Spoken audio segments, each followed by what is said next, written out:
խոսքը սպասումների մասին է։ Հիմա եթե դու սպասում ես վատը, բայց միևնույնն է 3 տարի մեր մոտ դրական տենդենսա, մենք միևնույնն է սպասում ենք վատը։ Այսինքն մենք սպասում ենք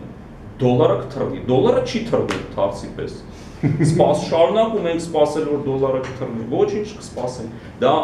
նորմալ երևույթ է, երբ որ դու սպասում ես ոչ թե վատի, այլ սպասում ես տատանումների։ Հիմա տատանումները մենք ով էր սպասում ենթադրենք 2000-ականներին, որ դոլարը կսկսի այդպես կտրուկ նվազել, որից հետո նվազեց մի քանի տարի, հա, բոլորը սպասում էին, որ նվազելու է։ Սկսեց բարձրանալ, նորմալ բնականon երևույթ է։ Ինչքանով է ռիսկային տատանումը, այսինքն ինչքանով դրամը կարժե զրկվի դոլարի նկատմամբ, անկեղծ ասած, ստե 50-50 կամ կարժե զրկվի կամ չի արժե զրկվի։ Нас бы пик жить без Сочи.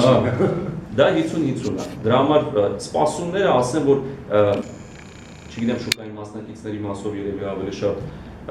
Տուրյանը կասի, բանի մասով, թե բանկերը ինչպես են սպասում, զուտ այն մակարդակով, որ ասենք ֆիզիկական անձանց մակարդակով, այո, երբ որ մարդկանց հետ զրուցում ես, նախընտրում են դոլար պահել, ասենք խնայողությունները դոլարով կամ առնվազն դիվերսիֆիկացնել, հա, կեսը դոլար, կեսը դրամ։ Դժվար է գտնել մարդ, որը որ կասի ես ամբողջությամբ վստահում եմ, ասենք որ ամբողջությամբ ներդրում եմ դրամ, բայց դա նորմալ երևույթ է, երբ որ մարդը փորձում է դիվերսիֆիկացնել։ Իսկ շուկայի մասնակիցների մասով